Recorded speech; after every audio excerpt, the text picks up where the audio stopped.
What's going on, social media land? Pissed Off American here.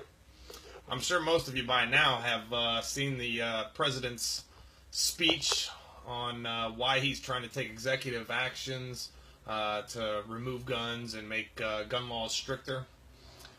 He seems to be pushing towards this. Matter of fact, he tried to compare purchasing a weapon and all these inconveniences that he's trying to create with getting a weapon.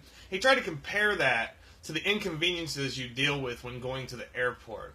He said that when you go to the airport to get on a plane and you have to go through the metal detectors and all that, it's a pain in the butt. But we expect it so that we can be safe while on the plane. It's just an inconvenience. This is what he's trying to compare these executive order gun laws that he's trying to put in place by bypassing Congress and our Constitution. Now, first off, let me let you guys know, I am all for background checks. I'm all for it. I mean, the last thing I want is a guy down the road from me who's been arrested for assault and battery 4 or 5 times to be owning AR-15s and pistols and everything else. But at the same time, what raises concerns with me is who decides whether or not your background passes for the ability to purchase a weapon. Let's just say 5 years ago, you and your girlfriend were arguing, you broke up, she was moving out, packing her stuff, and you're helping her put it out front. The neighbors think something's going on, they call the cops show up, and they document it as a domestic disturbance call.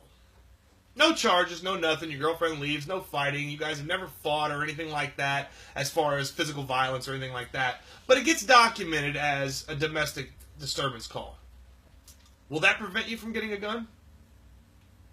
What about the people who have severe anxiety and they're on types of medications, antidepressants, Xanax, shit like that, which if you've seen any of my other videos, I'm anti-pill. I think the pharmaceutical companies do nothing but poison us to keep us as lifelong customers. At the end of the day, they've got the cure for every single thing that's out there, but why cure somebody and get one payment when you can keep them sick while keeping them able to live and create months and years of payments? So if you ask me, the pharmaceutical companies, they know what they're doing. They're keeping us poisoned, they're keeping us sick so they can keep monthly payments coming in. But aside that, what happens if you're documented taking an antidepressant or an anti-anxiety pill or something like that? Will you not pass a background check? See, these are things that raise concerns with me when it comes to these background checks. Is every time a new law is put into place, you get all these people that go in and they dissect the law. And they create all these little loopholes all throughout this new law. And what happens is people start suddenly getting in trouble for these little bitty things that weren't part of the law to begin with, but were added later on. And that's what I'm worried about. See, I'm worried about everybody going, oh yeah, we want background checks. We want everybody to be safe if they're going to own a firearm. And then after they've had that for a while and everybody's forgotten about the situation and the issue of gun control, then you get all these elitists and these shadow puppets that come into play and they say, hey, let's add this to the bill. Let's add that to the law. Let's make it to where if you're documented going to see a therapist, you could be stably unsafe to own a weapon. So now if you've ever been to a therapist, you can't own a weapon? And see, these are the things that really raise concerns with me, is who's going to dissect this bill after it's put into place and start making all these small loopholes so they can take guns away from people who don't deserve to have them removed. I mean, I know plenty of people who have gone through depression phases in their lives, but they would never hurt nobody, and they should definitely be able to own a firearm. Would these people be removed from that list of the ability to own a firearm? These are the questions that raise concerns with me the most. It's not the fact of taking steps to prevent criminals from having the guns.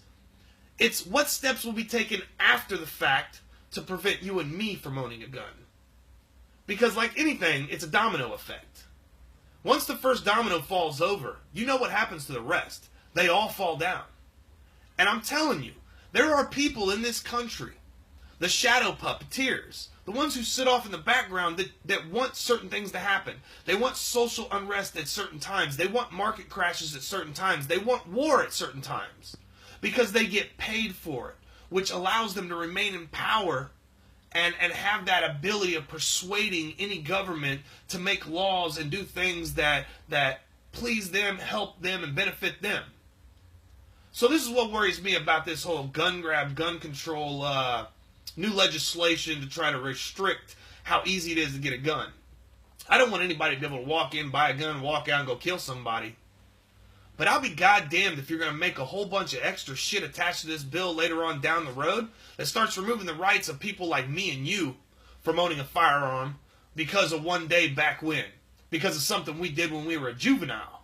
You see what I'm saying here? This is the depth they'll take it once they have it passed. That's why we have to stop it. That's why we can't allow them to pass gun laws like this. Everyone should go through a background check. But before that law goes into place, I want to see what qualifies as a good and a bad background check. And I want it documented on paper and signed that it will not change. And until that happens, I don't back any gun grab.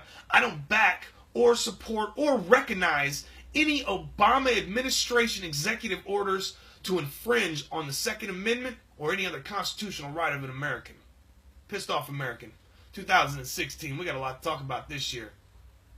Y'all stand fast. Be ready.